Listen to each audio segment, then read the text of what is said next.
Foram poucos segundos de vídeo.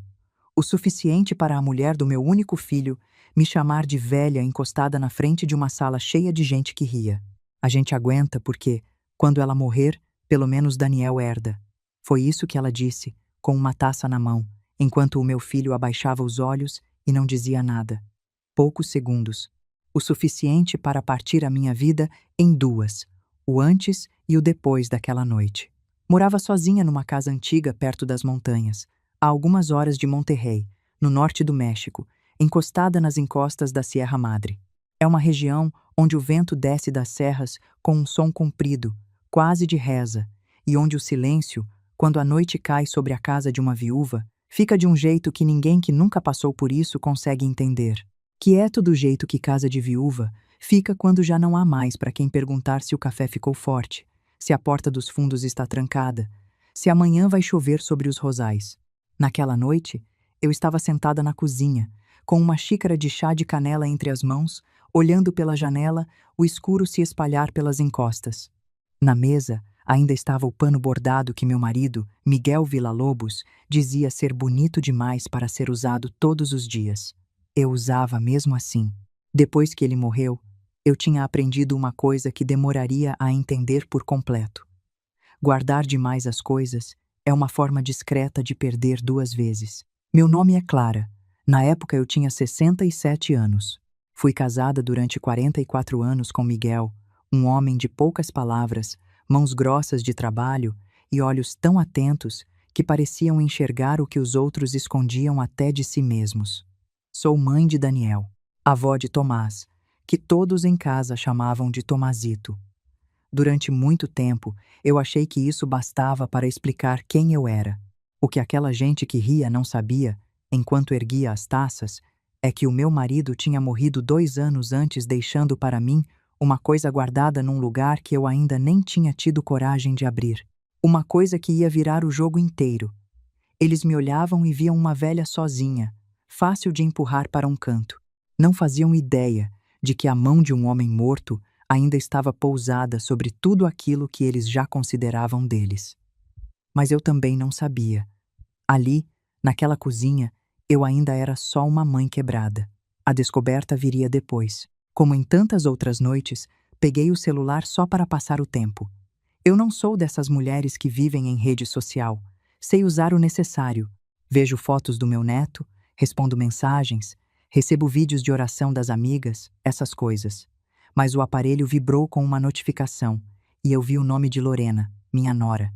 Deixa eu te explicar uma coisa sobre mim antes de continuar, porque faz diferença para você entender o tamanho do que veio depois. Eu fui a mulher que nunca cobrou nada de ninguém, a que pagava e ficava quieta, a que engolia e sorria. Eu achava que isso era amor.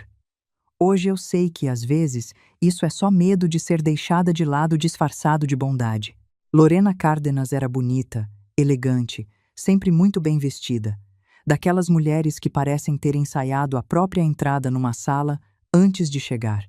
Quando ela sorria, muita gente acreditava.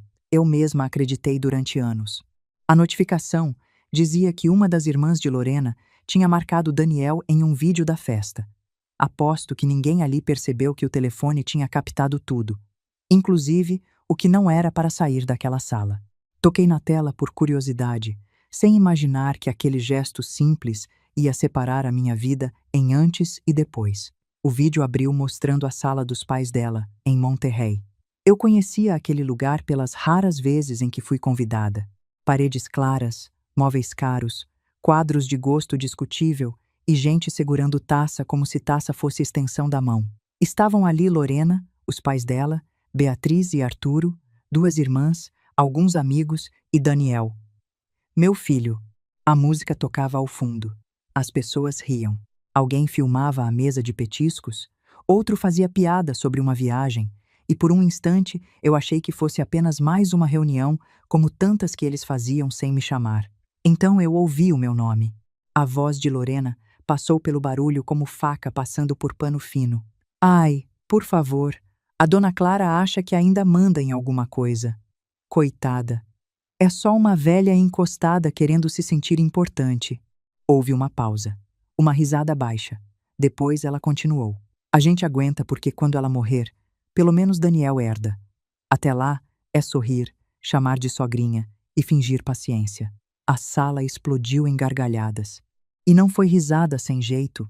Não foi aquele riso de quem ouviu algo inadequado e ficou sem saber como reagir. Foi riso solto, confortável, cruel.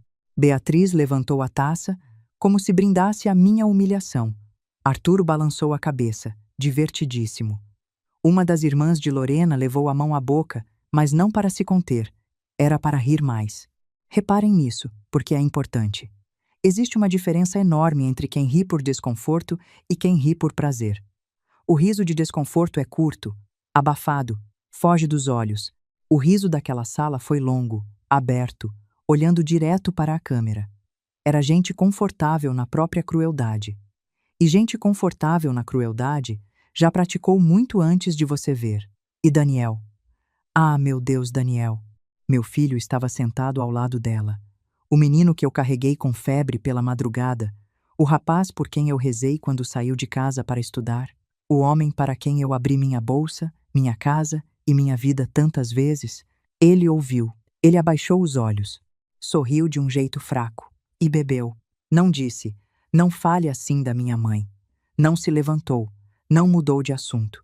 Não fez nem o mínimo que uma pessoa decente faria por uma estranha na rua. Eu assisti uma vez, depois assisti de novo. Na terceira vez, eu já não estava tentando entender se tinha ouvido certo. Eu estava memorizando. O rosto de Lorena, o brinde de Beatriz, a risada de Arturo, a boca calada do meu filho. Tem gente que acha que o coração parte fazendo barulho. Não faz. Pelo menos o meu não fez. Ele apenas pareceu afundar um pouco, como uma casa antiga quando uma viga apodrece por dentro e ninguém vê. Coloquei o celular sobre a mesa. O chá já estava frio. Pensei em ligar para Daniel. Pensei em mandar o vídeo para ele e perguntar: Meu filho, foi isso mesmo que eu vi? Pensei em escrever para Lorena, cobrar respeito, exigir explicação, lembrar a ela tudo o que fiz. Mas alguma coisa dentro de mim, talvez a voz de Miguel, talvez o cansaço de tantos anos, me segurou. Eu não liguei, não mandei mensagem, não chorei na frente de ninguém. Apenas fiquei sentada naquela cozinha, ouvindo o vento bater nas janelas. E pela primeira vez em muitos anos, compreendi uma coisa muito simples. Uma mãe pode amar até o fim da vida. Mas mãe nenhuma é obrigada a sustentar o desprezo de quem cospe no prato onde come. Guardem essa frase, porque ela mudou tudo para mim. Foi ali que eu decidi parar. Não de amar meu filho. Isso talvez eu nunca conseguisse. Mas parar de pagar para ser humilhada. Parar de fingir que certas coisas não doíam. Parar de chamar de família quem me tratava como cofre com cabelo branco. Eu olhei para a cadeira vazia de Miguel, do outro lado da mesa, e sussurrei: Você tinha razão, meu velho. A casa não respondeu. Mas eu juro que, por um segundo, senti como se ele tivesse acabado de pousar a mão no meu ombro. Aquela madrugada, o sono não veio. Fiquei deitada no quarto, olhando para o teto, com o lado da cama onde Miguel dormia, ainda arrumado como se ele pudesse voltar a qualquer momento. Fazia 2 anos que ele tinha partido, mas eu ainda não tinha coragem de ocupar aquele espaço. Tem ausências que a gente respeita como se fossem pessoas vivas. Enquanto a madrugada avançava, comecei a fazer contas. Não contas de mercado, nem de luz, nem de remédio. Contas de mãe. E talvez não exista matemática mais cruel do que essa, porque cada número vem preso a uma lembrança. Lembrei da faculdade de Daniel. Ele tinha 20 anos quando me ligou dizendo que as mensalidades estavam pesadas demais. Miguel ainda era vivo, mas já trabalhava menos. Daniel falou com vergonha, com aquela voz de menino que ainda aparece no homem quando ele precisa da mãe. Eu disse que não se preocupasse. No dia seguinte fui ao banco e paguei o que faltava. Não contei para ninguém, nem joguei na cara. Depois veio o casamento. Lorena queria uma festa bonita. A família dela ajudou com aparência, com opinião, com pose. Nós ajudamos com dinheiro. Paguei decoração, parte do salão, vestido que ficou mais caro do que tinham dito, lembrancinhas que Lorena jurava serem indispensáveis. Miguel reclamou baixinho, mas pagou comigo. É nosso único filho, Clara, ele disse. E eu, como sempre, concordei. Depois veio a casa. Daniel e Lorena encontraram uma casa em um bairro fechado de Monterrey. Linda, segundo eles. Segura. Perfeita para quando viesse o filho. O problema era a entrada. Grande demais para o salário de Daniel. Lorena me chamou de mamãezinha pela primeira vez naquele dia. Mamãezinha. Hoje essa palavra me dá um gosto amargo na boca. A senhora sabe que vamos devolver, não sabe? Daniel prometeu, sentado na minha sala, com os papéis espalhados sobre a mesa. Cada centavo. Eu sorri. Filho não precisa me prometer como se eu fosse banco. E não devolveu. Eu também nunca cobrei. Por lá funciona assim, e ajuda a entender o tamanho do que eu desembolsei.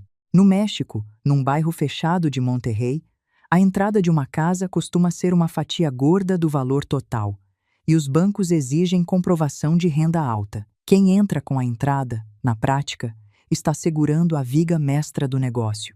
No Brasil, a gente tem outros caminhos: financiamentos longos, programas habitacionais, mas lá a porta de entrada é aquela quantia inicial, e foi ela que saiu do meu bolso. Eu não estava ajudando, eu estava sustentando o sonho deles inteiro. Quando Tomazito nasceu, a minha vida ganhou cor de novo. Ele tinha os olhos escuros de Miguel e uma dobrinha no queixo que parecia desenhada à mão. Eu pensei que, com o neto, a família ficaria mais perto. Pensei que eu seria chamada para ajudar, para ninar, para contar histórias, para fazer sopa quando ele ficasse doente. Mas Lorena logo colocou portões invisíveis ao redor do menino. Era hora da soneca, hora do banho, consulta, aula, cansaço, rotina. Sempre havia uma razão para eu ver meu neto menos do que desejava. Ainda assim, paguei a escola particular quando Lorena disse que a pública não era boa o suficiente. A educação de Tomazito não pode ser mediana, sogrinha, ela falou, como se eu fosse culpada por alguma coisa. Ele merece o melhor. Eu concordei. Claro que concordei. Que a avó diz não quando dizem que o neto merece o melhor? Paguei anos de mensalidade. Depois vieram cartões de crédito. Reforma da cozinha.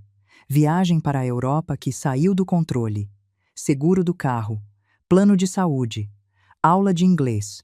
Computador novo. Aniversário temático de Tomazito. Presente para impressionar os amiguinhos dele. E, por fim, a transferência mensal. 40 mil pesos todo dia primeiro. No começo, era só uma ajuda. Depois virou costume. Depois virou expectativa. Depois virou direito. E eu só fui perceber isso quando ouvi minha nora me chamar de velha encostada numa sala cheia de gente que ria da minha cara. Para você entender o peso de 40 mil pesos por mês, deixa eu traduzir. Naquela época, isso pagava com folga o aluguel de um apartamento bom em Monterrey, ou o salário de uma pessoa de classe média mexicana inteira. Todo mês, sem falha. Era como se eu pagasse um funcionário invisível cujo único trabalho era me desprezar pelas costas.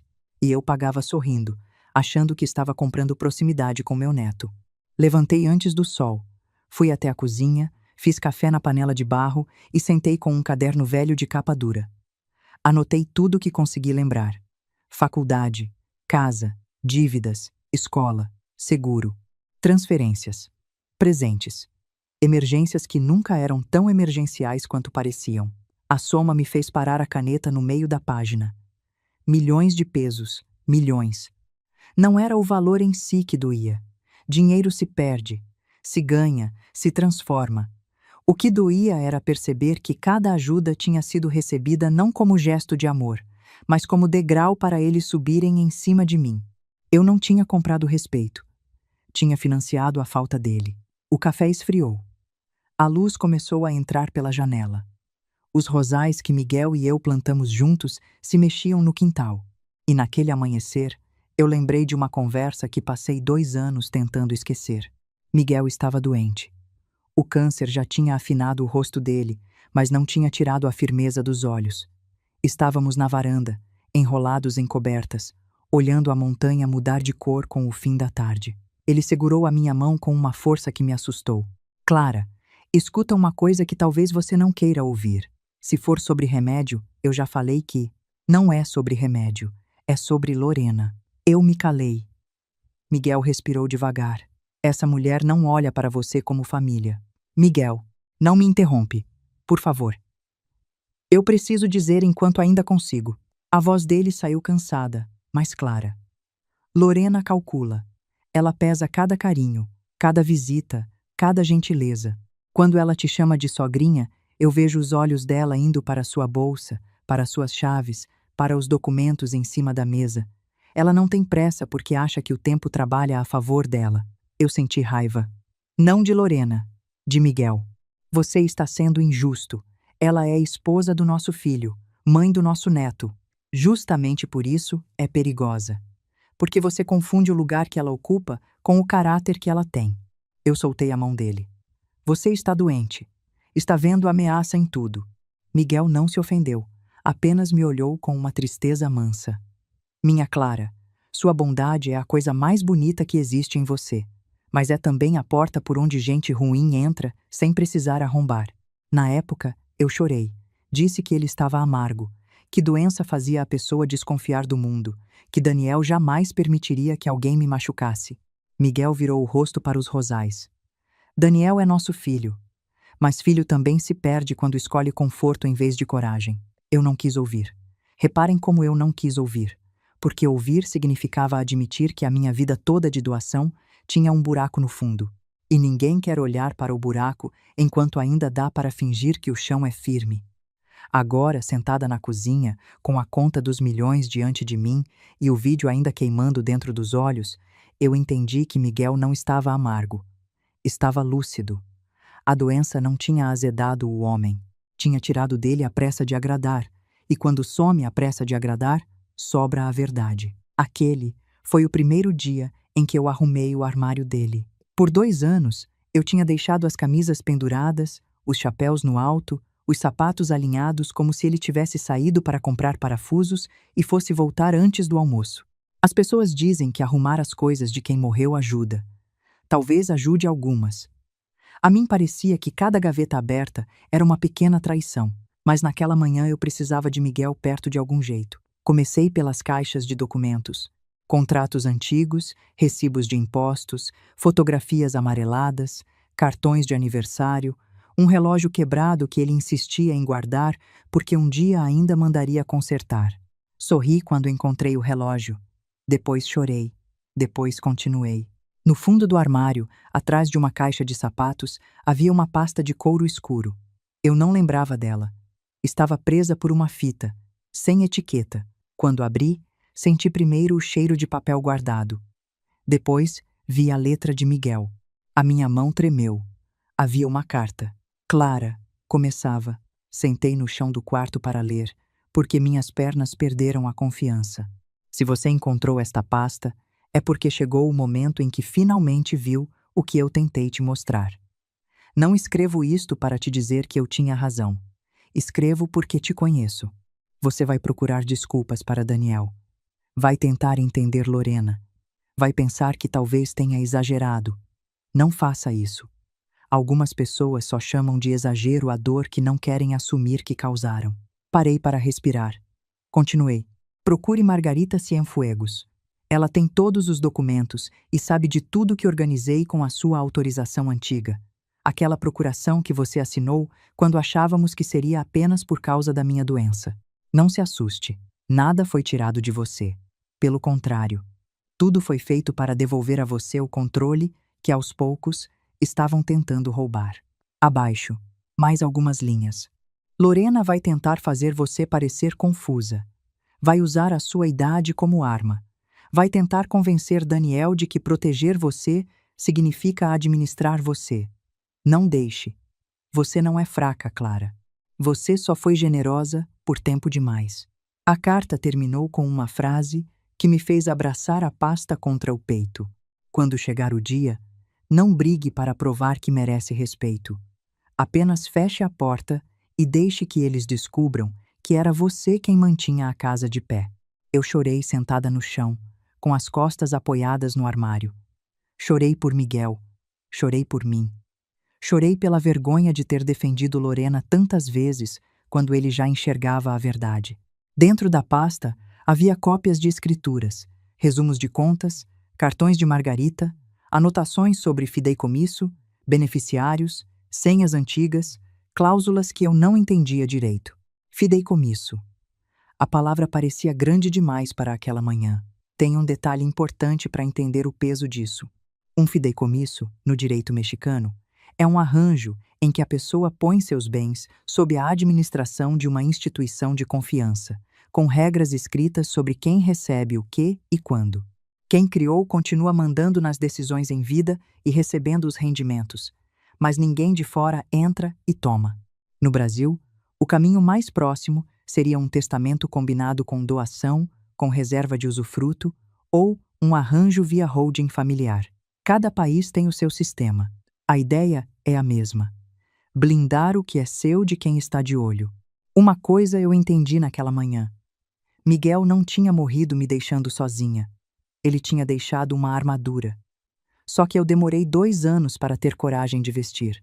Antes de procurar Margarita, passei dias presa às lembranças. Não porque eu quisesse sofrer, mas porque, quando a gente descobre uma traição, o passado inteiro muda de cor. Cenas que pareciam pequenas voltam maiores. Frases antigas ganham veneno. Sorrisos se transformam em aviso.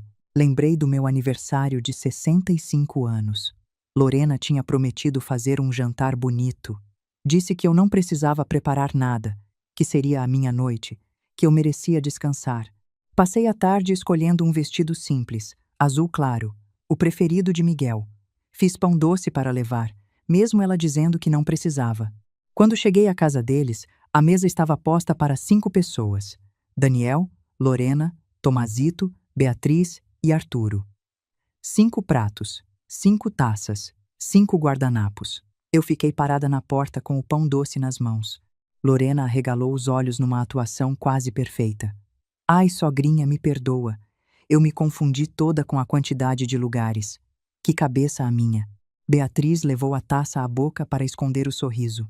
Daniel se levantou rápido. Eu pego uma cadeira, mãe. Trouxe uma cadeira dobrável da área de serviço. Uma daquelas de metal, fria, baixa demais. Colocou na ponta da mesa, onde eu mal conseguia alcançar os pratos. Ninguém rearrumou nada. Ninguém disse: Clara, sente aqui no meu lugar. Eu sorri, porque mães aprendem a sorrir até com caco de vidro na boca quando o filho está olhando. Olhem para esse detalhe, porque ele diz tudo. Quem esquece um lugar na mesa do próprio aniversário da sogra, não esqueceu. Esqueceu de propósito e ensaiou a surpresa. O esquecimento sincero vem com susto verdadeiro e correria para consertar. O esquecimento encenado vem com o olho arregalado e nenhuma pressa em arrumar a mesa. Tomazito, que ainda era pequeno, veio me abraçar. Abuela Clara, você veio! Aquele abraço salvou a noite. Ou talvez tenha me impedido de enxergar a noite como ela era de verdade. Outra lembrança voltou. Um jogo de futebol de Tomazito. Ele me ligou empolgado, dizendo que queria que eu o visse jogar. Eu acordei cedo, preparei sanduíches, dirigi por quase 3 horas até Monterrey. Quando cheguei ao campo, não havia jogo. Arquibancada vazia, portão trancado, vento levantando poeira. Liguei para Daniel. Mãe, o jogo foi ontem. A Lorena deve ter mandado a data errada sem querer. Sem querer. Como se uma avó dirigir 3 horas por causa de um erro fosse apenas detalhe. Quando cheguei em casa, cansada, havia uma mensagem de Lorena. Ah, sogrinha, que pena.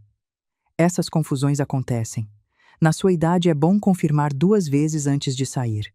Na minha idade. O erro tinha sido dela, mas a velhice era minha, sempre minha.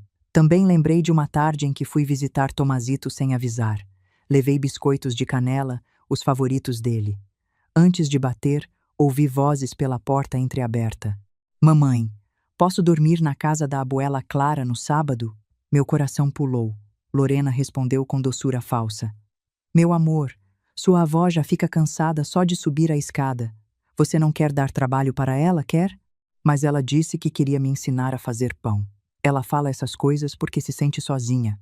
Mas criança precisa de energia, não de gente velha atrasando. Fiquei ali, com a mão levantada e a sacola de biscoitos pendurada no braço. Pela fresta da porta, vi Daniel sentado à mesa, lendo algo no celular. Ele ouviu. Eu sei que ouviu. Ele não disse nada. Fui embora sem bater. Na estrada, chorei como quem engole soluço para não perder o controle do volante. Durante anos, eu desculpei Daniel. Dizia a mim mesma que ele evitava conflito, que Lorena tinha personalidade forte, que homem às vezes se cala para manter a paz dentro de casa. Mas naquela madrugada depois do vídeo, outra palavra começou a rondar a minha cabeça: cumplicidade. O silêncio também assina embaixo, e o silêncio de Daniel tinha assinado muita coisa. Procurei Margarita numa terça-feira. O céu estava claro e as montanhas pareciam mais próximas do que de costume. Dirigi até Monterrey, com a pasta de Miguel no banco do passageiro, presa pelo cinto como se fosse uma pessoa. A casa de Margarita ficava numa rua tranquila, num bairro sem ostentação. Um bangalô bonito, com vasos de barro na entrada e buganvílias subindo pelo muro. Eu não avisei que estava indo. Ainda assim, quando estacionei, ela já estava na varanda com 2 xícaras de café. Margarita Cienfuegos tinha 70 anos, cabelo prateado preso num coque baixo e olhos que pareciam ler contrato até na expressão das pessoas. Foi advogada patrimonial por décadas. Era amiga de Miguel antes mesmo de eu me casar com ele. Sempre achei que Margarita falava pouco porque sabia demais. Clara, ela disse, sem surpresa. Você demorou. Aquilo me desarmou. Subi os degraus devagar. Então você sabia que eu viria. Miguel sabia. Ela me entregou uma xícara. Sente. Algumas verdades precisam de café. Sentei na cadeira de madeira da varanda. Por um momento, ficamos olhando as plantas. Eu não sabia por onde começar. Margarita sabia. Você viu alguma coisa? Um vídeo. Lorena? Assenti. Ela me chamou de velha encostada. Os olhos de Margarita não se arregalaram. Não houve choque, apenas uma tristeza antiga. Miguel achava que ela diria algo pior com o tempo. E Daniel não me defendeu. Aí sim Margarita fechou os olhos por um segundo. Esse era o medo dele. De Miguel? Sim. Ele temia Lorena, mas sofria por Daniel. Entreguei a pasta. Eu encontrei isso. Margarita pousou a mão sobre o couro, como quem toca uma lembrança sagrada. Ele preparou tudo para você, sem me contar, porque você teria impedido. Eu quis protestar, mas a verdade chegou antes das palavras. Eu teria mesmo. Teria dito que era exagero, que família não precisa de tanta proteção, que Daniel jamais permitiria abuso. Margarita abriu a pasta e retirou alguns documentos. Vamos começar pelo que importa. Clara, sua casa está em seu nome e apenas em seu nome. Os terrenos menores também. As contas principais de investimento foram reorganizadas em um portfólio protegido. Parte do patrimônio está num fideicomisso administrado por uma instituição independente. Você recebe os rendimentos, decide o uso em vida e mantém o controle, mas ninguém pode simplesmente entrar e tomar. Daniel? Daniel não controla nada. Lorena acha que controla. Margarita sorriu sem alegria. Lorena acha muitas coisas. Ela tem acesso indireto apenas a uma conta de movimentação pequena, aquela que Daniel convenceu você a manter para facilitar despesas familiares. Pequena quanto 200 mil pesos, variando conforme entrada e saída. Eu quase ri. Não por graça, por espanto. Porque Lorena fazia comentários sobre meus gastos como se fosse ministra da economia da minha vida. Já me perguntou por que eu comprei livros novos. Já disse que doar para uma campanha de cobertores era bonito, mas pouco prudente. Já sugeriu que, na minha idade, eu devia evitar decisões financeiras emocionais. Ela vigiava uma gaveta e achava que era dona do cofre. Margarita disse exatamente isso, com outras palavras. Lorena está olhando a gaveta de moedas. Clara. O cofre ela nunca viu. Fiquei em silêncio. Miguel fez tudo isso? Com base em documentos que vocês dois já tinham. Sim. E com autorização legal válida. Ele não tirou nada de você. Ele te protegeu de uma guerra que você ainda não sabia que existia. A palavra guerra me atravessou. Eu não quero guerra. Nem Miguel queria. Por isso preparou defesa, não ataque. Ela abriu outra pasta, mais recente. Mas agora você precisa decidir uma coisa. Quer continuar pagando para Lorena te desprezar ou quer reassumir a sua própria vida? Pensei em Daniel no vídeo. Pensei em Tomazito perguntando por que não podia vir dormir na minha casa. Pensei em Miguel, escrevendo que eu era generosa, por tempo demais. Eu quero parar. Margarita assentiu, como se aquela fosse a única resposta digna. Então vamos parar do jeito certo. Não houve espetáculo. Eu sempre achei que decisões importantes chegavam com música, tempestade, alguma coisa grande. Não chegam. Às vezes chegam numa varanda, entre duas xícaras de café, com uma advogada de cabelo branco abrindo uma caneta e dizendo onde assinar. O primeiro passo foi o seguro do carro de Lorena. Eu pagava havia 4 anos. Na época, ela disse que seria por poucos meses. O valor tinha aumentado.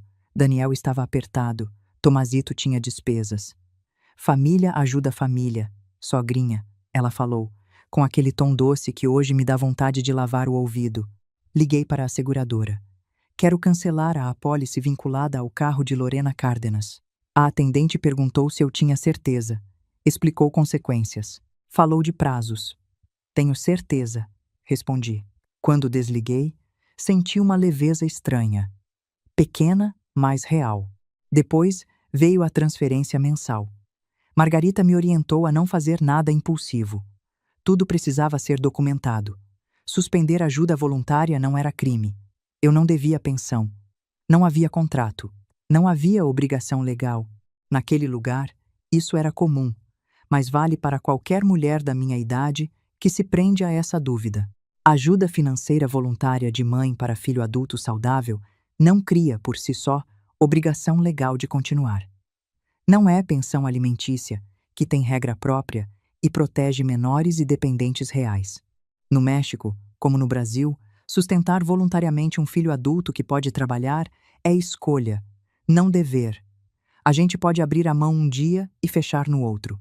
No nosso direito, isso se chamaria liberalidade, e liberalidade não vira corrente no pé de quem deu. Mas haverá gritaria. Margarita avisou.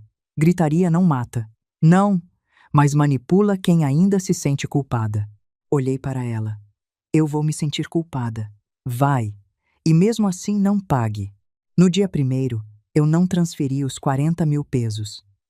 Passei a manhã inteira olhando o celular, como se ele fosse um bicho prestes a morder. Às 11h20, veio a primeira mensagem de Lorena. Sogrinha, acho que houve um problema com a transferência. Nenhum bom dia. Nenhum como a senhora está. Só o problema. Às 11h40. O banco não mostrou nada. Pode verificar? 12h10. Isso é urgente. Temos compromissos. À 1h da tarde, Daniel mandou. Mãe, aconteceu alguma coisa? Lorena disse que o dinheiro não caiu. Eu li. Não respondi. Fui para o quintal. Calcei luvas e podei os rosais de Miguel. Cortei galhos secos, tirei folhas doentes, afofei a terra. As roseiras me ensinaram muito naquele dia. Para uma planta florescer, às vezes é preciso cortar sem pena o que só consome seiva. No fim da tarde, Lorena ligou. Deixei tocar.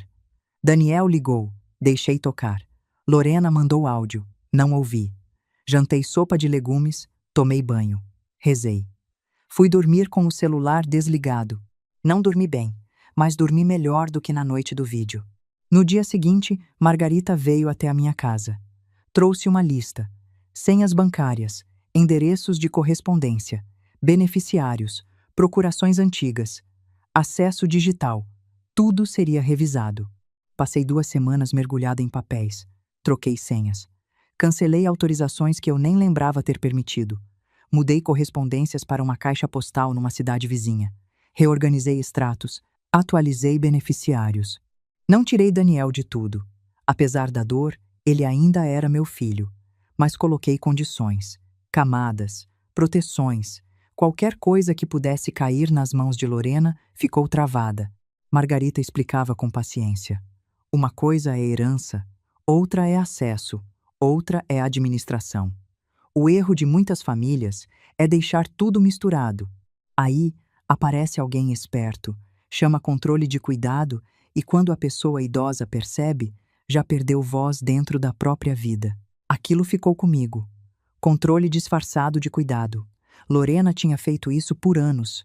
Deixa que eu vejo, sogrinha. A senhora não precisa se preocupar. Essas coisas confundem. Na sua idade, é melhor simplificar. Simplificar Para ela, queria dizer me tirar do centro da minha própria história. Enquanto eu fechava portas, Lorena aumentava a pressão. Começou educada, depois preocupada, depois irritada, depois agressiva. Dona Clara, esse comportamento é muito estranho.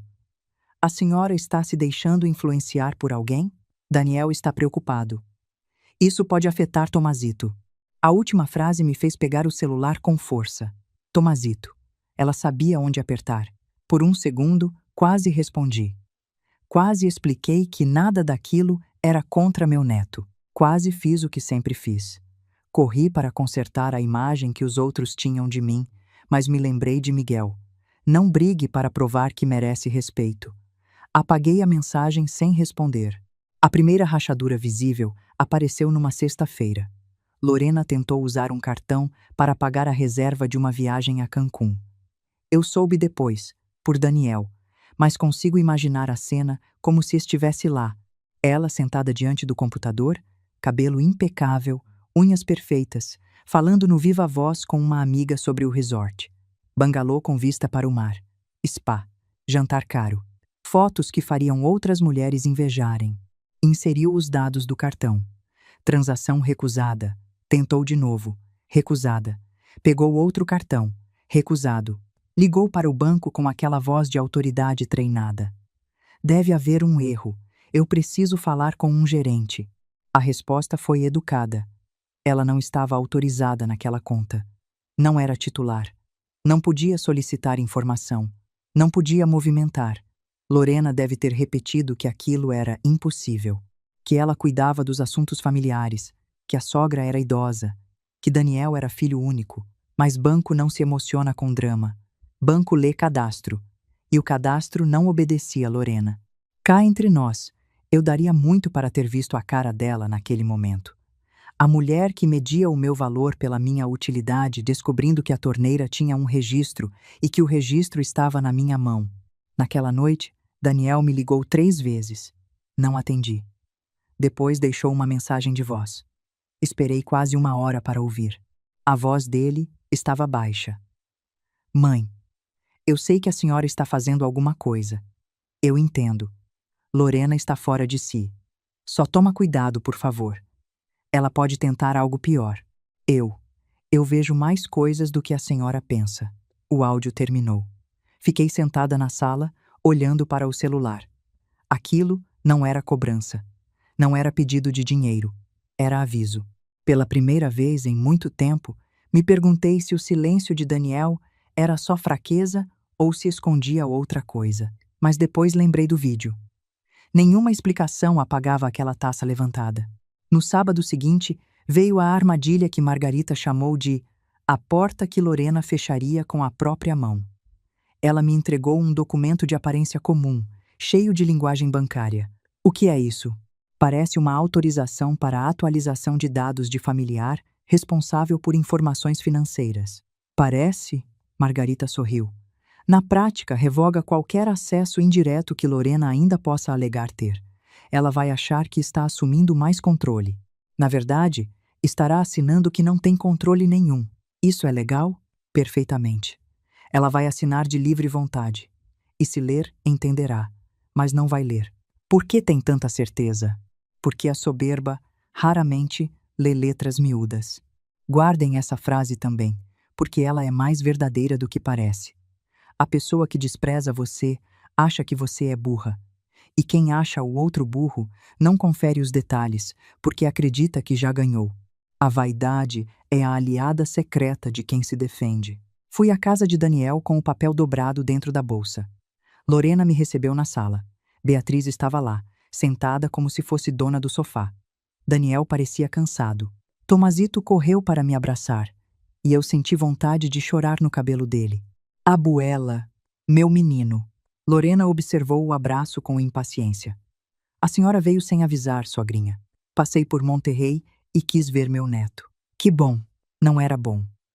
A boca dizia uma coisa, os olhos outra. Depois de alguns minutos, tirei o documento da bolsa. Lorena, já que você entende melhor dessas coisas modernas, pode me ajudar? O banco pediu uma assinatura familiar para atualizar uns dados. Margarita disse que era rotina, mas eu confesso que essas palavras todas me cansam. Eu disse, me cansam, não me confundem. Era importante para mim. Eu não estava confusa, estava cansada de fingir. Lorena pegou o papel rápido demais. Claro, sogrinha. É melhor mesmo deixar isso com quem tem mais prática. Beatriz sorriu. Hoje em dia tudo é muito complicado para pessoas da idade de Clara. Daniel olhou para mim. Havia algo nos olhos dele. Medo, talvez, ou aviso, ou um pedido silencioso para eu não fazer aquilo. Eu fiz. Lorena pegou uma caneta. Onde assino? Aqui, respondi. Ela assinou sem ler. O som da caneta no papel foi baixo, quase delicado, mas dentro de mim pareceu uma porta de ferro se fechando. Pronto, ela disse, devolvendo a folha. Viu como era simples? Muito simples. Guardei o documento. Fiquei mais meia hora, o suficiente para Tomazito me mostrar um desenho. Depois fui embora. No carro, só quando já estava a alguns quarteirões, encostei e respirei fundo. Eu não me sentia vingada. Sentia-me de volta. Como se uma parte de mim, que tinha ficado anos abaixada, finalmente estivesse endireitando a coluna. Margarita recebeu o documento no mesmo dia. Ela assinou, sem ler uma palavra. Então, acabou o teatro financeiro. Ela ainda não sabe. Saberá quando tentar entrar pela porta que acabou de trancar. E Lorena tentou. 2 dias depois, me mandou mensagem. Sogra, preciso dos dados completos dos investimentos para organizar umas coisas com Daniel. Não respondi. No outro dia, o banco disse que não tenho autorização. Deve ter algum erro naquele papel. Não respondi. Na sexta, a senhora está sendo manipulada por Margarita? Isso é muito grave. Não respondi. A falta de resposta enlouquece quem está acostumado a comandar pelo susto. Mas antes de transformar a raiva em espetáculo, Lorena tentou uma cartada que quase me fez entender, de uma vez por todas, por que Miguel havia deixado tantos papéis preparados. Ela apareceu na minha casa numa quarta-feira, sem avisar. Eu estava no quintal, podando uma roseira que Miguel tinha plantado no nosso primeiro aniversário naquela casa. A terra ainda estava úmida da chuva da madrugada, e minhas mãos cheiravam a folha cortada quando ouvi o carro parando no portão. Não era Daniel, era Lorena. Desceu do carro com óculos escuros grandes, vestido claro, cabelo impecável e uma pasta bege debaixo do braço. Trazia aquele sorriso que ela usava quando queria que a crueldade parecesse educação. Sogrinha, disse, abrindo os braços como se eu fosse correr para dentro deles. Vim ver como a senhora está.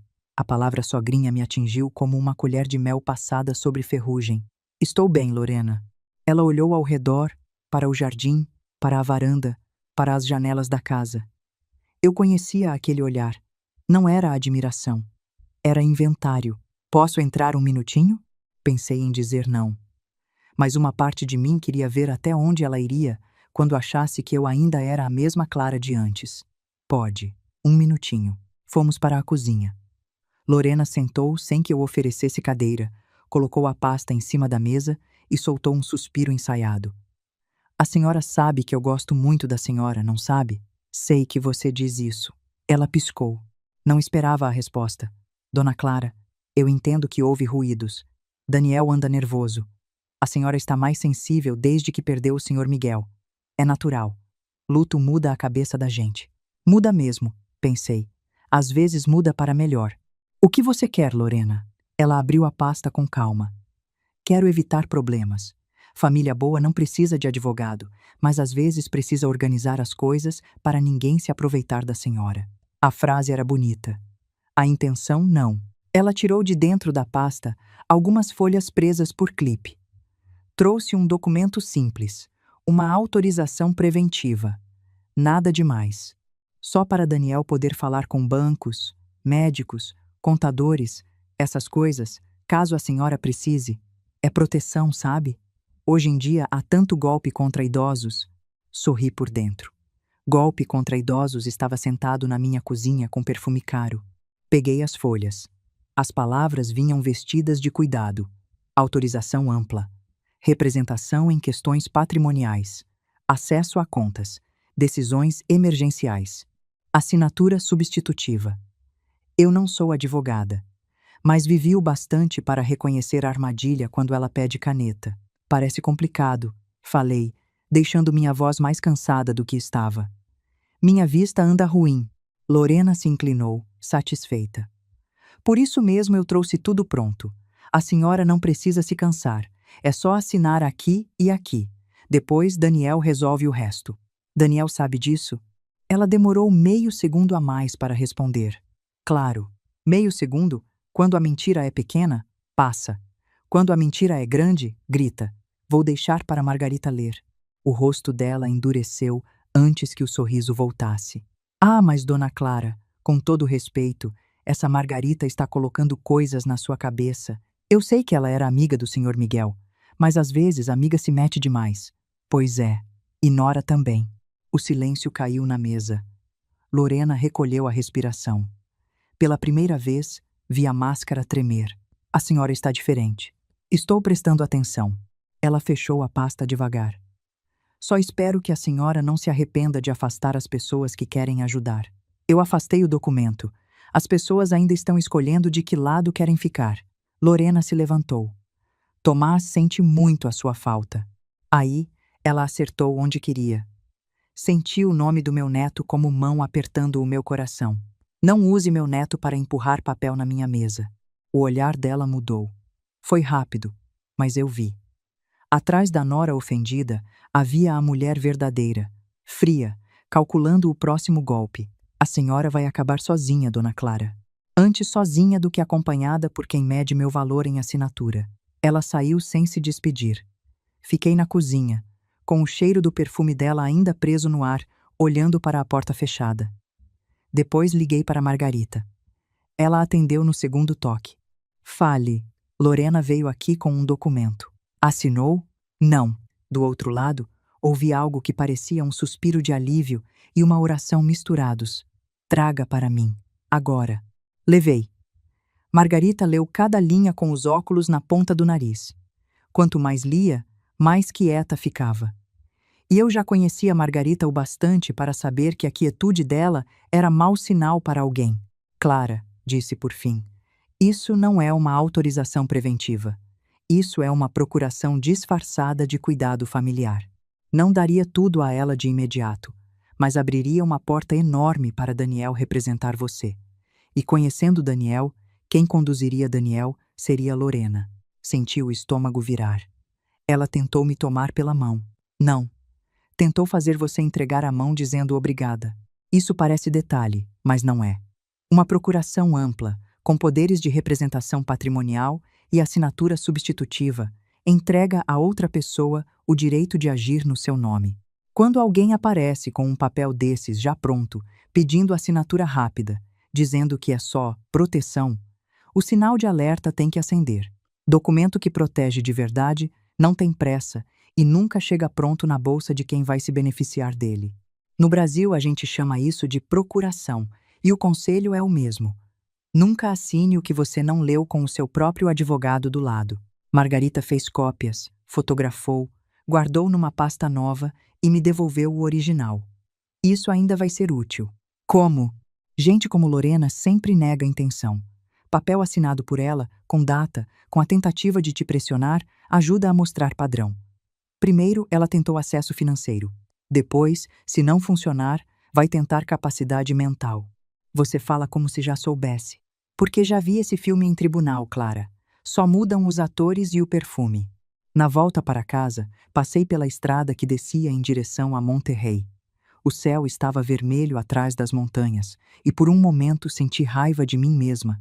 Raiva por ter quase acreditado no cuidado dela em tantas outras ocasiões. Raiva por ter confundido tom baixo com respeito. Mas junto com a raiva veio outra coisa. A certeza de que Lorena ainda não tinha jogado a cartada mais suja, e que quando jogasse, eu não estaria mais de mãos vazias. A publicação apareceu numa manhã de domingo. Eu não vi primeiro. Quem viu foi Margarita, que me ligou com uma calma perigosa. Clara, sente-se. O que aconteceu? Lorena publicou sobre você. Eu me sentei. Margarita leu. É muito triste quando uma pessoa idosa começa a manipular a própria família. Estamos tentando ajudar minha sogra, mas o comportamento dela tem ficado cada vez mais agressivo, paranoico e confuso. Daniel e eu estamos preocupados. Se alguém conhece especialistas em cuidado de idosos ou orientação para famílias que enfrentam deterioração mental, por favor, nos indique. Não sabemos mais como protegê-la de si mesma. Por um momento, a sala ficou distante. Deterioração mental, paranoica, confusa. Ela não queria apenas o meu dinheiro. Queria a minha voz. Queria que, antes mesmo de eu falar, as pessoas já achassem que eu não sabia o que dizia. Não faça nada ainda, Margarita disse. Eu não ia fazer.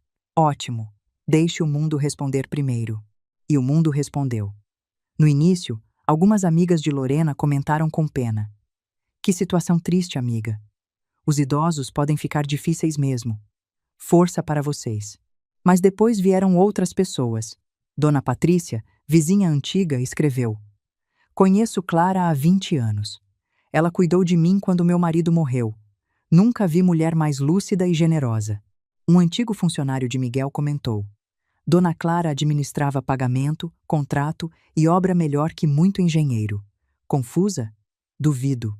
Uma professora da escola de Tomazito escreveu: Foi Dona Clara quem pagou material escolar de 3 alunos que nem eram da família dela. Essa publicação não combina com a pessoa que eu conheço. Um homem que eu quase não lembrava disse: Quando minha mãe ficou doente, Dona Clara levou sopa por 4 semanas, sem postar foto, sem pedir nada. Cuidado com injustiça. As mensagens começaram a chegar no meu celular. Dona Clara, vi o que falaram. A senhora precisa de ajuda? A senhora sempre foi correta. Não deixe ninguém te diminuir. Tem coisa estranha nisso. Eu li cada uma devagar. Não por vaidade, mas porque, depois de tanto tempo sendo diminuída dentro da minha própria família, era quase estranho descobrir que fora dela ainda havia gente que lembrava quem eu era. E isso aqui é bonito. Lorena achou que a reputação de uma pessoa idosa era uma parede frágil. Não sabia que bondade repetida durante anos vira alicerce. Você não derruba com um post uma vida inteira de gestos verdadeiros. Na manhã seguinte, Margarita me ligou com um texto pronto. Leu para mim antes, palavra por palavra, e perguntou se podia publicar. Confesso que minha primeira vontade foi suavizar, tirar os números, deixar tudo mais discreto, do jeito que eu sempre fiz. Mas dessa vez eu respirei fundo e disse que sim, que publicasse inteiro. Eu tinha passado a vida escondendo o quanto dava para não envergonhar ninguém. Era hora de deixar a verdade aparecer do tamanho que ela tinha. O comentário dizia: Para contextualizar, Dona Clara apoiou financeiramente a família do filho durante muitos anos, incluindo entrada de casa, dívidas de cartão, escola particular do neto, seguros, despesas médicas e transferências mensais. A soma aproximada ultrapassa vários milhões de pesos. Tenho documentação completa. Como advogada patrimonial da família, acho profundamente injusto chamar de instável uma mulher cuja generosidade sustentou aqueles que agora tentam desqualificá-la. Não havia xingamento, não havia escândalo, só fatos. E fatos, quando aparecem no momento certo, fazem mais barulho que grito. A publicação virou um incêndio. Milhões de pesos? E chamam a senhora de encostada? Então quem dependia de quem? Que vergonha! Agora entendi a preocupação com as finanças dela. Isso não é cuidado, isso tem cheiro de interesse. As amigas de Lorena desapareceram. Algumas apagaram comentários, outras fingiram que nunca tinham visto. Lorena apagou a postagem ao meio-dia, tarde demais. As capturas já circulavam. Beatriz me ligou no fim da tarde. Não atendi. Arturo mandou mensagem dizendo que tudo tinha sido mal entendido. Apaguei. Daniel veio à minha casa 2 dias depois. Sem Lorena. Eu o vi pelo vidro da cozinha antes que ele batesse. Estava parado no portão, mais magro do que eu lembrava, com a barba por fazer e os ombros caídos. Por um instante, vi o menino que voltava da escola com medo de mostrar uma nota ruim, mas ele não era mais menino. E eu não podia tratá-lo, como se fosse. Abri a porta. Mãe, Daniel. Ele engoliu em seco. Posso entrar? Pode. Sentamos na sala. Não ofereci café. Isso doeu em mim, porque eu sempre oferecia café.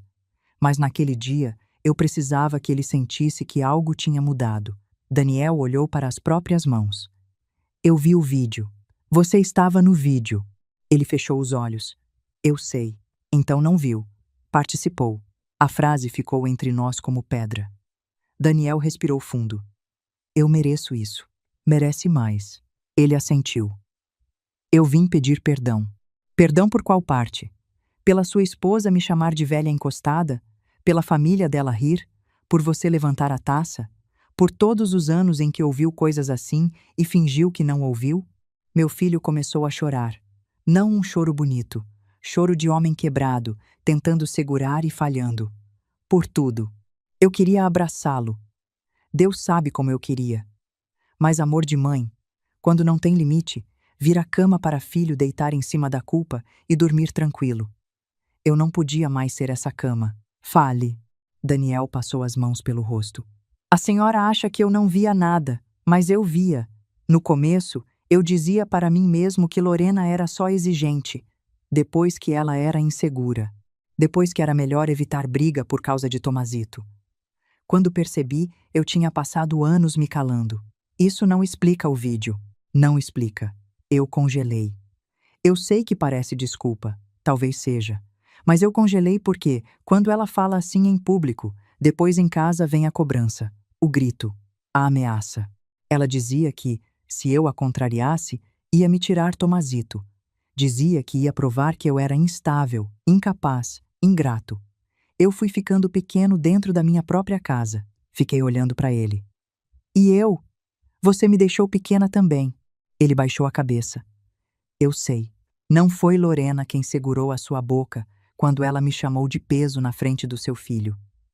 Não foi Lorena quem te impediu de trazer Tomazito aqui. Você escolheu sobreviver dentro do seu casamento às custas da minha dignidade. Daniel soluçou. Eu tenho provas. A mudança de assunto me surpreendeu. Provas de quê? Ele tirou o celular do bolso. Dela. Das ameaças. Das conversas com a mãe. Dos planos. Eu comecei a guardar coisas logo depois que o papai morreu. Há uns 18 meses passei a gravar com método. Desde o velório?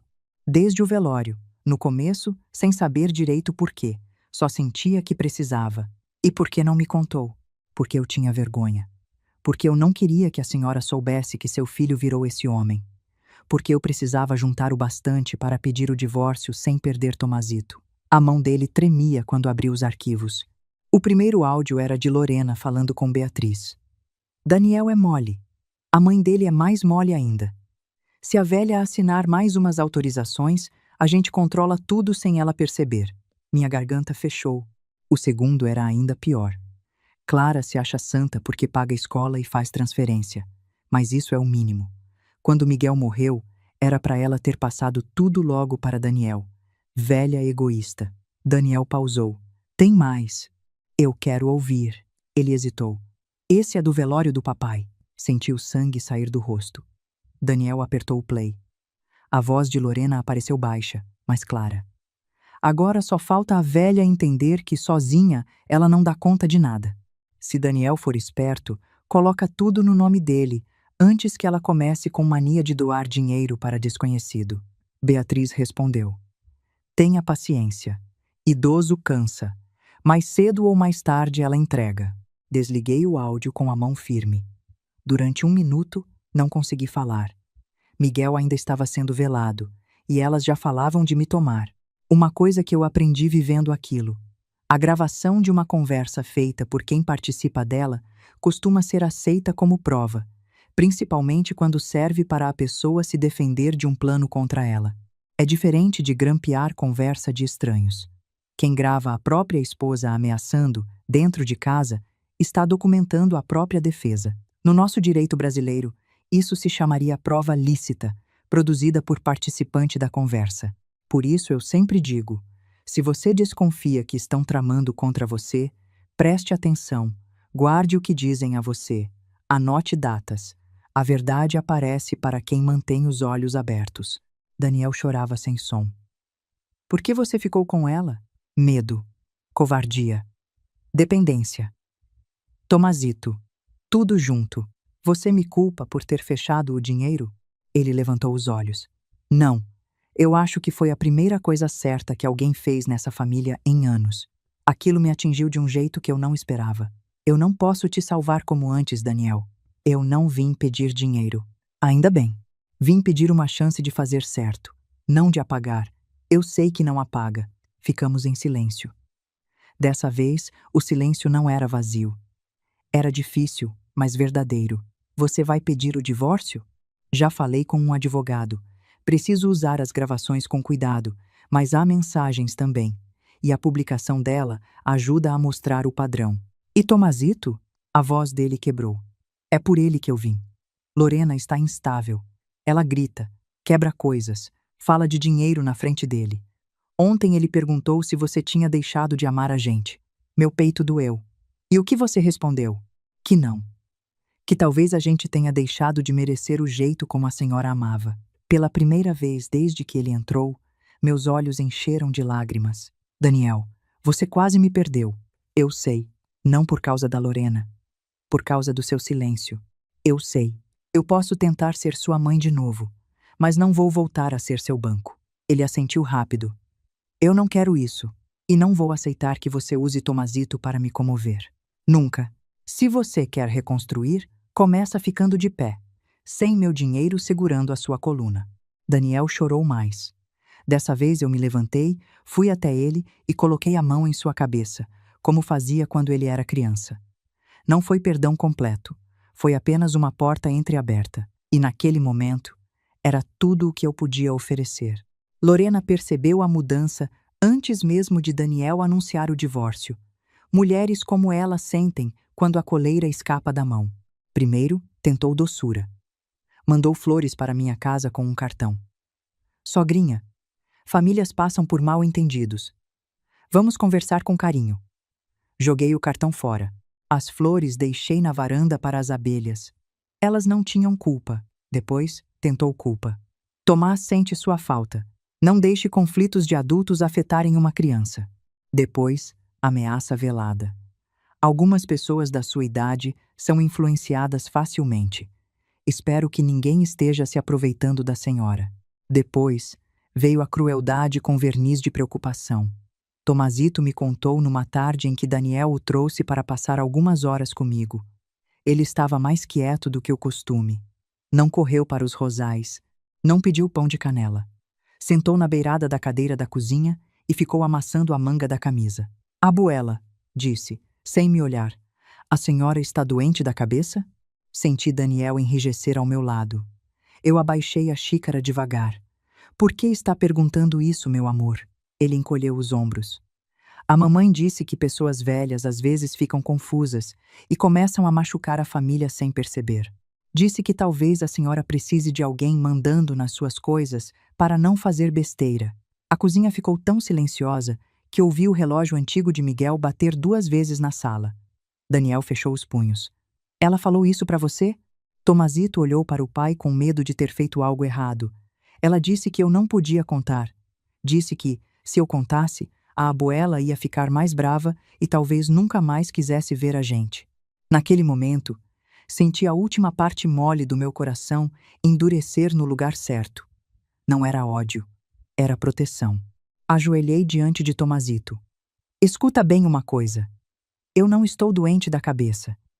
Eu estou triste com algumas escolhas de adultos. E tristeza não é doença. Limite também não é doença. Você nunca vai ser culpado por isso. A senhora ainda me ama?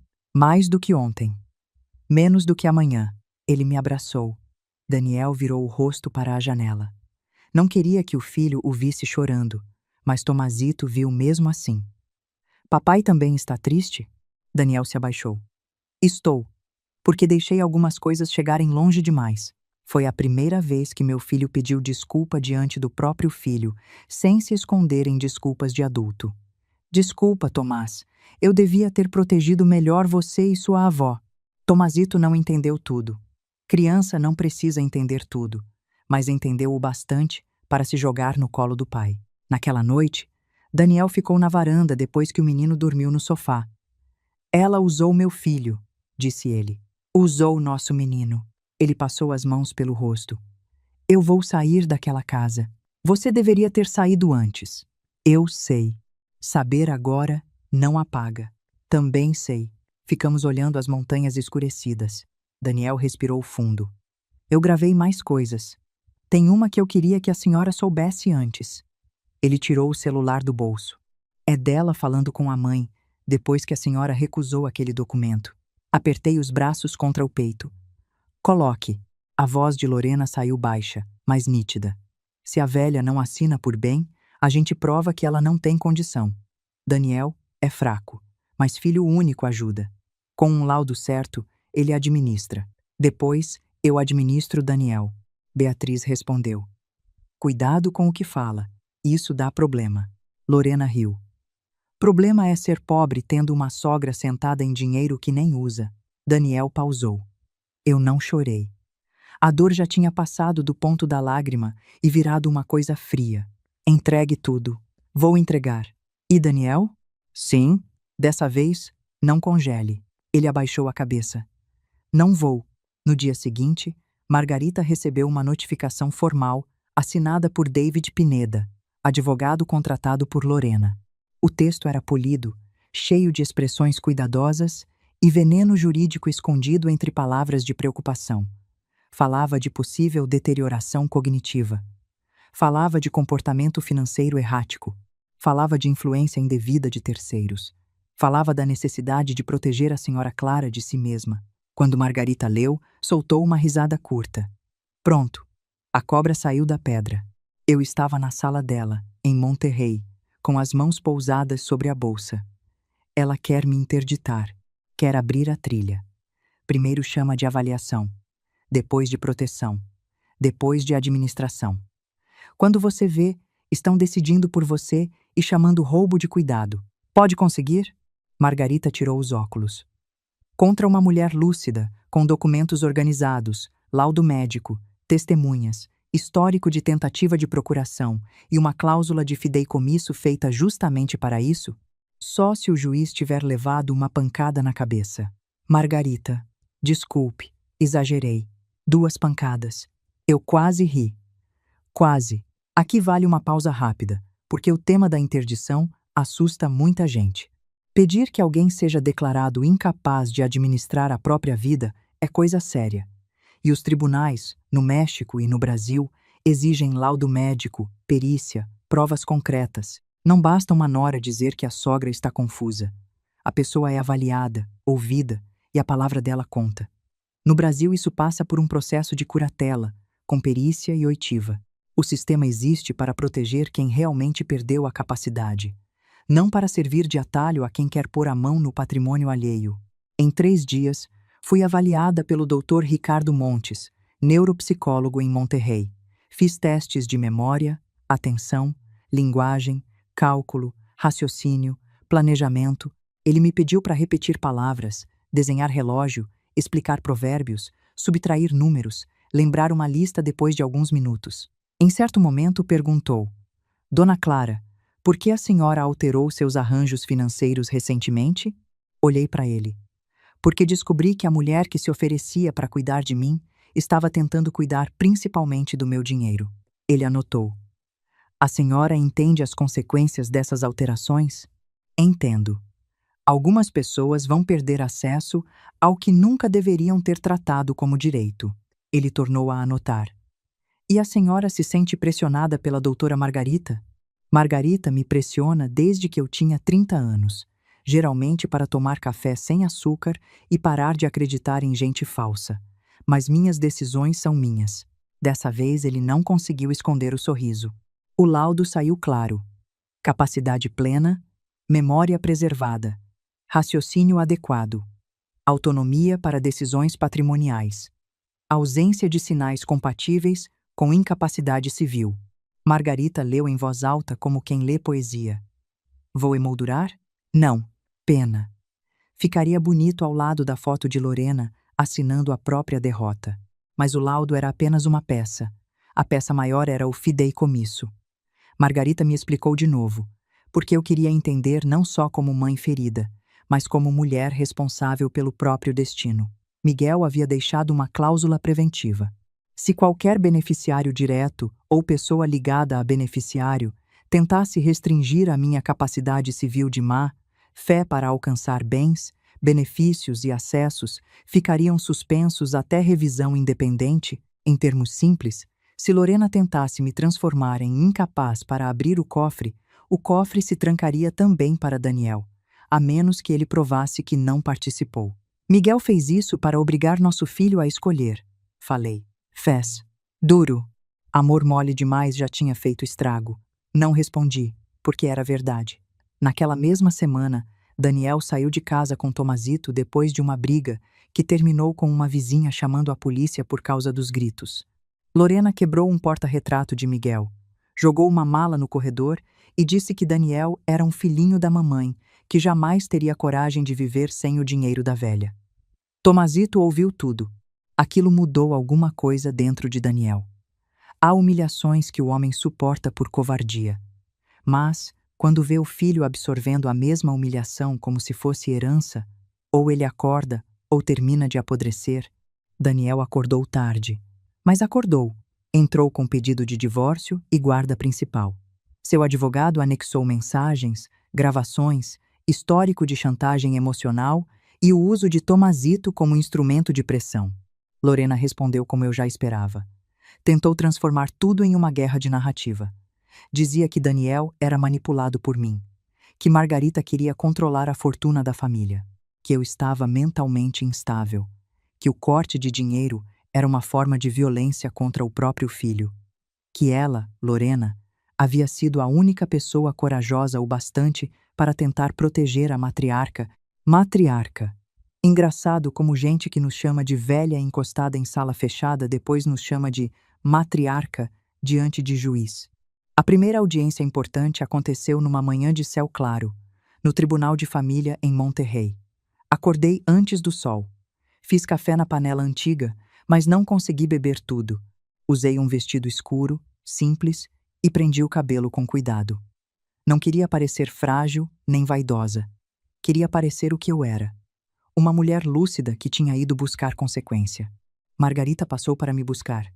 Quando entrei no carro, ela me olhou de cima a baixo. Está pronta? Não. Ótimo. Quem acha que está pronta demais geralmente fala besteira. No caminho, a estrada para Monterrey parecia mais comprida. Vi as montanhas ficando para trás e pensei em Miguel. Pensei na carta. Pensei em todas as vezes que ele tentou me dizer, com delicadeza, que o amor também precisa de fechadura. Chegamos cedo. Daniel já estava lá com seu advogado. Parecia pálido, mas firme. Quando me viu, deu um passo na minha direção e parou, como se pedisse permissão até para me abraçar. Eu apenas abri os braços. Ele veio. Mãe, fique de pé hoje, Daniel. Vou ficar. Lorena chegou 15 minutos depois. Não veio sozinha. Beatriz e Arturo vieram com ela, vestidos como se comparecessem a um evento social desagradável, desses em que se sorri para não perder posição. Lorena usava roupa clara, cabelo preso, rosto sem excesso de maquiagem. A imagem escolhida era óbvia. Mãe preocupada, esposa ferida, nora responsável, quando passou por mim, inclinou a cabeça. Dona Clara, não havia sogrinha. Algumas intimidades morrem quando deixam de ser úteis. Entramos. A sala não era grande como nos filmes. Não havia dramaticidade bonita. Havia cadeiras duras, paredes claras, papéis, gente cansada e uma autoridade sentada diante de todos. Mas para mim, aquele lugar pareceu imenso, porque ali, pela primeira vez, Lorena não mandaria no tom da conversa. O advogado dela começou falando de preocupação. Disse que Lorena observava. Havia meses, sinais de comportamento instável em mim. Disse que eu havia cancelado ajudas sem explicação, alterado documentos, afastado familiares, passado a agir de maneira hostil e permitido que uma advogada amiga interferisse em questões íntimas. Falou de idosa vulnerável, falou de isolamento, falou de risco patrimonial. Enquanto ele falava, Lorena mantinha os olhos baixos. A atriz sabia o papel. Quando chegou a vez de Margarita, ela não levantou a voz. Isso assustava mais. Excelência. A narrativa apresentada seria comovente se não fosse documentalmente falsa. Dona Clara não está isolada, está assistida. Não está vulnerável por incapacidade. Esteve vulnerável por excesso de generosidade explorada. E não alterou documentos por paranoia, mas depois de tentativas concretas de acesso indevido ao patrimônio. O juiz pediu que ela prosseguisse. Margarita colocou a primeira peça na mesa. A procuração disfarçada que Lorena levou à minha casa. David Pineda tentou suavizar. Um documento preventivo comum em famílias responsáveis. Margarita virou uma página. Com autorização ampla para acesso bancário, representação patrimonial e assinatura substitutiva sem delimitação médica imediata. Preventivo, sim. Comum para quem deseja abrir uma porta larga demais, também. Lorena ergueu os olhos. Eu só queria ajudar. Margarita olhou para ela. A senhora levou esse documento à casa de Dona Clara sem Daniel presente? Lorena hesitou. Levei porque Daniel confiava em mim. A senhora disse a Dona Clara que Daniel sabia do conteúdo? Ele sabia que eu estava preocupada. Não perguntei isso. O juiz olhou para Lorena. Responda. Eu posso ter dito que ele sabia. Daniel fechou os olhos. Pequena frase. Grande buraco. Margarita colocou a segunda peça. O laudo do Dr. Ricardo. O médico foi ouvido. Falou com calma. Explicou que me avaliou, que eu compreendia minhas decisões, que não havia sinais clínicos de incapacidade. Disse que conflitos familiares não são prova de deterioração mental.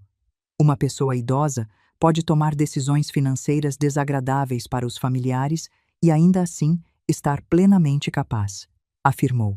Senti vontade de aplaudir. Não aplaudi porque Margarita provavelmente me daria uma cotovelada. Então veio o vídeo. Eu sabia que viria. Mesmo assim, quando Margarita pediu autorização para exibi-lo, meu estômago se contraiu. A tela foi posicionada, o arquivo aberto. A sala dos Cárdenas apareceu. As taças, os móveis caros, o riso solto. E então, a voz de Lorena encheu a sala do tribunal. Dona Clara?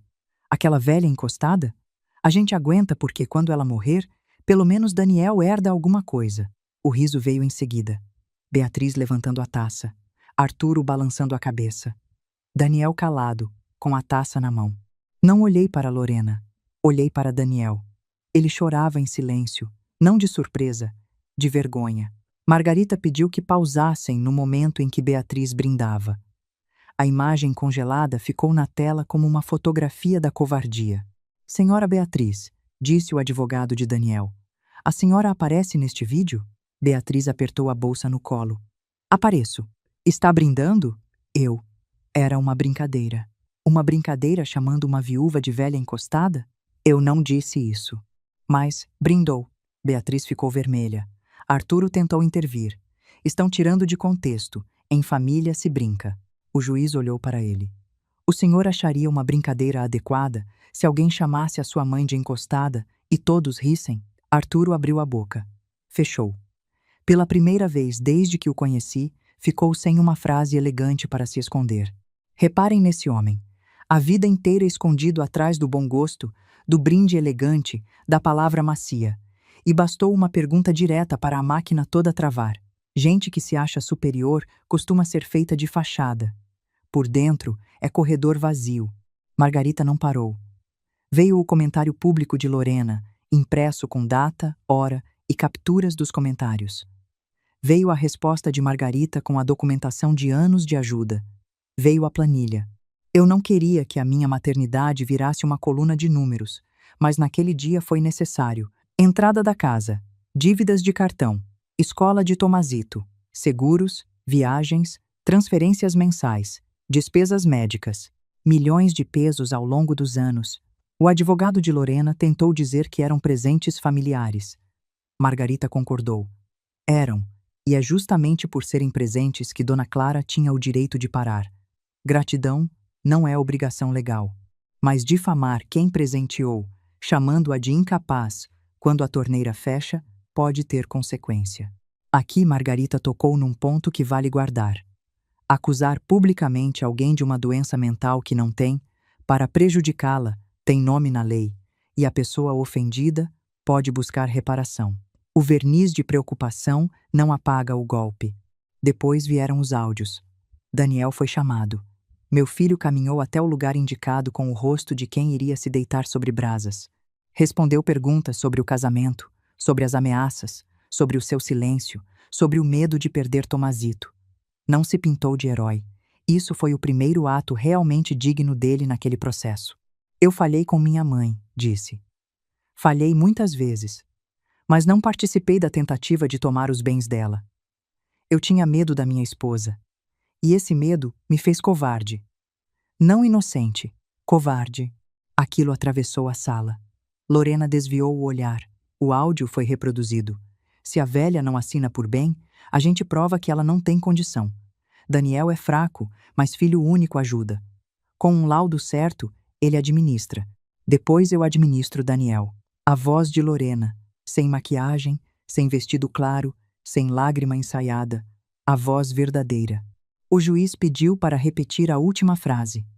O técnico voltou o áudio, e a sala inteira ouviu de novo, mais devagar, como se cada palavra tivesse peso de pedra. Depois eu administro Daniel. Olhem para ela agora. Eu olhei. A Lorena que entrou naquela sala de queixo erguido, de roupa clara escolhida a dedo, de postura de vítima ensaiada diante do espelho, aquela Lorena tinha desaparecido.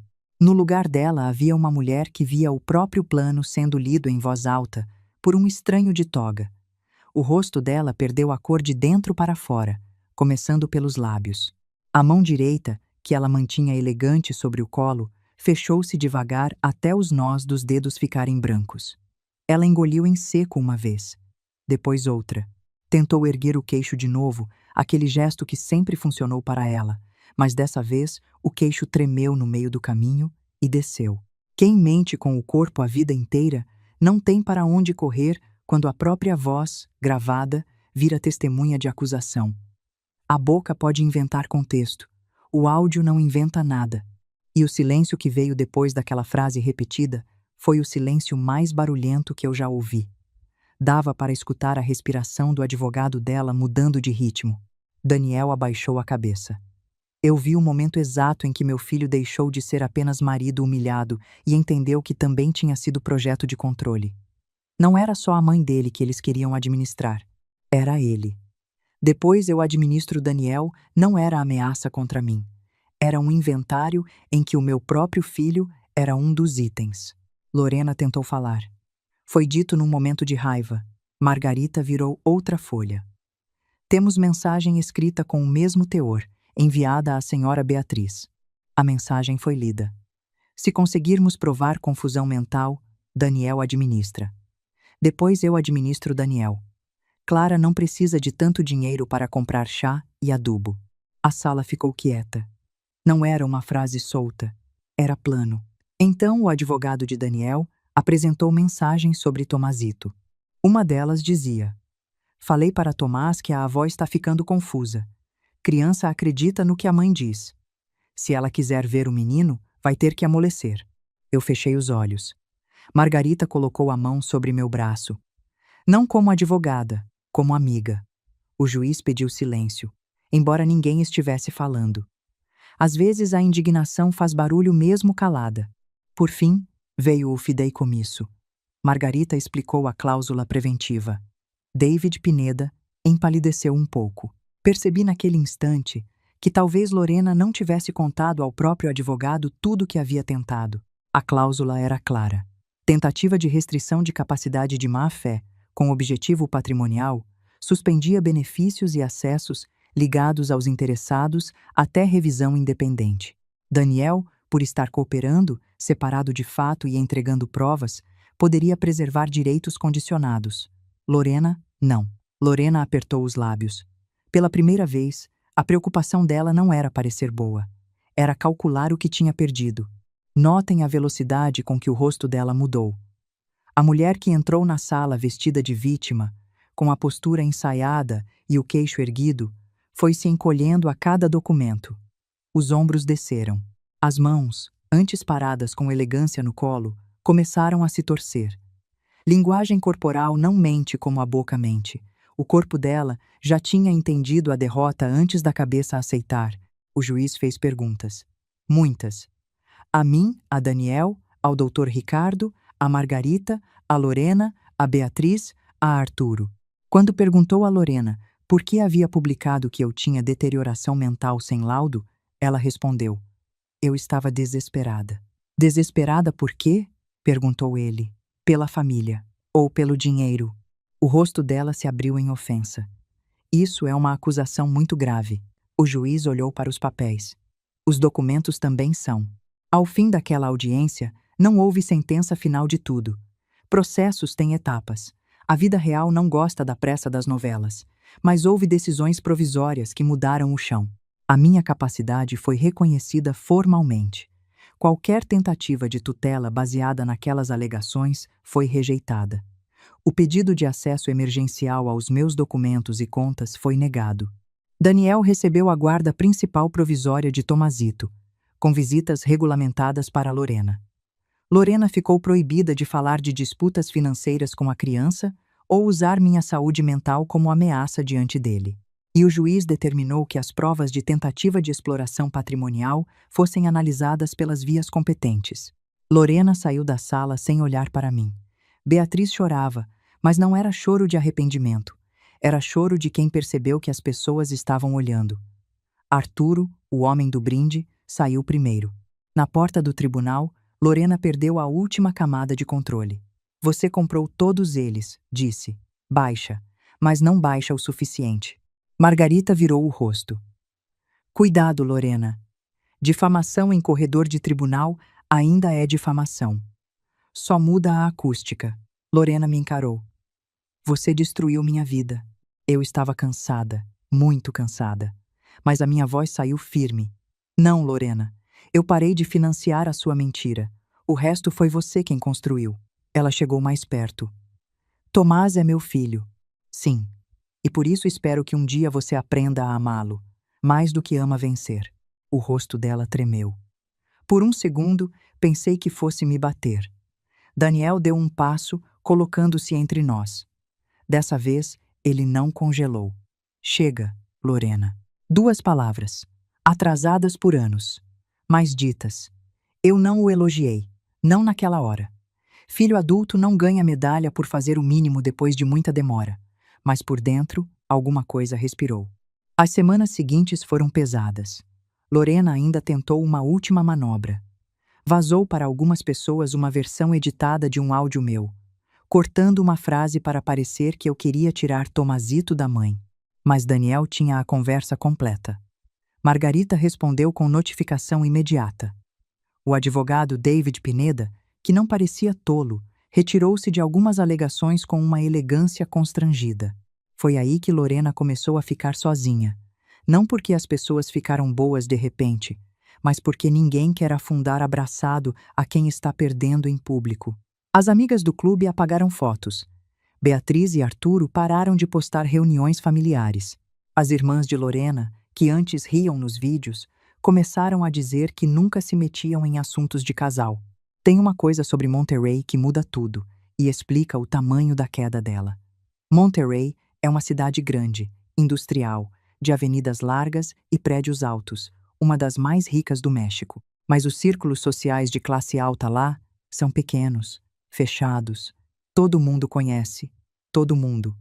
A reputação circula rápido e, onde Lorena antes passava como mulher de posição, agora passava como assunto interrompido, quando ela entrava num salão. Numa cidade dessas, perder a reputação é como perder o endereço. A audiência final sobre a guarda e as restrições aconteceu quase 2 meses depois. Até lá, Tomazito ficou principalmente com Daniel. Vinha à minha casa nos fins de semana. No começo, chegava assustado, perguntando se podia mexer nas coisas, se podia sujar o quintal, se a mãe ficaria brava. Eu repetia sempre: nesta casa, criança pode ser criança, só não pode ser mal-criada. Ele ria.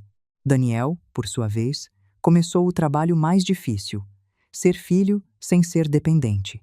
Aparecia para consertar uma torneira. Trazia compras sem me entregar nota. Tomava café sem pedir favor. Às vezes ficava na varanda, calado. Eu deixava. Havia silêncios que eram melhores que as desculpas antigas. Um domingo ele disse: Mãe, eu entendi uma coisa. Qual? Eu chamava de ajuda, o que muitas vezes era resgate. E resgate demais deixou minha coluna mole. Olhei para ele. Doeu perceber? Muito. Então talvez sirva. Ele assentiu. A senhora me perdoa? Respirei devagar. Estou perdoando aos poucos. Mas confiança, Daniel, não é pão que sai do forno em uma tarde. É planta. Você rega e espera. Ele olhou para os rosais. Eu posso regar. Pode começar não pedindo para colher amanhã. Na audiência final, Lorena já não tinha o mesmo brilho. Entrou com o rosto magro, roupa discreta demais para quem sempre gostou de chamar atenção. Tentou parecer humilde, mas humildade vestida às pressas tem costura aparecendo. O juiz revisou relatórios, mensagens, as condições das visitas e o comportamento de cada parte desde a audiência anterior. Uma assistente social falou de Tomazito. Disse que o menino demonstrava ansiedade quando a mãe falava da avó ou de dinheiro, mas ficava tranquilo na casa do pai e na minha. Disse também que Daniel precisava continuar em acompanhamento, porque sair de um casamento de controle não transformava ninguém em adulto pronto da noite para o dia. Gostei dessa parte. Daniel precisava ouvir. Lorena chorou ao falar. Estão tirando meu filho de mim. O juiz respondeu com calma. Ninguém está tirando. Estamos regulando para que a criança não seja usada como instrumento de conflito. Ela tentou olhar para mim como se eu fosse a autora de tudo. Eu não desviei. Dessa vez, não havia vídeo escondido. Não havia sala de ricos rindo. Não havia taça erguida. Havia apenas a consequência sentada diante dela. A decisão final manteve Daniel com a guarda principal naquele período. Visitas definidas para Lorena, acompanhamento psicológico obrigatório, proibição expressa de envolver Tomazito em disputas financeiras e advertência formal sobre novas tentativas de difamação ou manipulação. Também ficou registrado que eu era plenamente capaz de administrar minha vida e meus bens. Pode parecer pouca coisa para quem espera fogos de artifício. Para mim, foi enorme, porque o mundo inteiro de Lorena havia sido construído sobre uma mentira, a de que eu era velha, fraca, manipulável e útil apenas enquanto pagasse. Naquele papel, com carimbo e assinatura, estava escrito o contrário. Eu saí do tribunal sem sorrir. Vitória também pesa quando custa família. No corredor, Lorena me chamou. Dona Clara. Parei. Margarita fez menção de continuar andando, mas eu levantei a mão. Pode falar. Lorena olhou ao redor. Pela primeira vez, parecia preocupada em não ter plateia. Eu preciso de ajuda. A frase veio sem por favor. Velhos hábitos resistem. Ajuda para quê? Para recomeçar. Minha família está com problemas. Daniel congelou tudo. Meus cartões. Eu não tenho como manter nem o apartamento por muito tempo. Era impressionante. Depois de tudo, ela ainda procurava a porta do cofre. Trabalhe, Lorena. Ela apertou os dentes. Você sabe que não é simples. Viver do dinheiro dos outros foi simples por muito tempo. Eu sou mãe do seu neto. E por isso desejo que você fique bem o bastante para ser uma presença saudável na vida dele. Mas meu neto não será usado como chave para abrir cofre nenhum. Ela empalideceu. Você não tem pena? Pensei. Tenho pena de Tomazito. Tive pena de Daniel. Tive pena de mim quando finalmente entendi o que permiti. De você, Lorena, eu tenho uma esperança pequena, que a queda ensine o que o conforto não ensinou. Você se acha santa? Não. Santa talvez tivesse perdoado mais cedo. Eu só virei uma senhora cansada de pagar para ser insultada. Ela olhou para mim com ódio. Um dia você vai ficar sozinha. Sorri sem alegria. Você ainda acha que companhia comprada é companhia. Fui embora. Dessa vez, quem ficou parada no corredor foi ela. A reconstrução da minha casa não foi cinematográfica. Não acordei num dia com tudo curado. Não voltei a confiar em Daniel porque ele chorou bonito.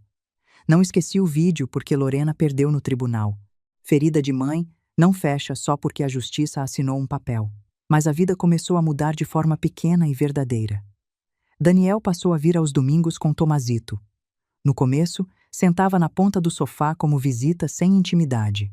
Depois voltou a abrir armários, mas agora perguntava antes. Aprendeu a preparar o café de Miguel do jeito certo, sem queimar. Consertou a cerca do fundo. Levou meu carro para revisar e não me mandou a conta. Num desses domingos, eu o encontrei na cozinha lavando louça. Você nunca lavava louça aqui, falei. Eu lavava. Quando? Na minha imaginação, aparentemente. Eu ri. Ele também. Foi uma risada pequena, mas tinha uma coisa que a nossa família havia perdido: simplicidade sem cobrança. Ele lavava a louça com a concentração de quem desarma uma bomba e quebrou só 2 copos no primeiro mês.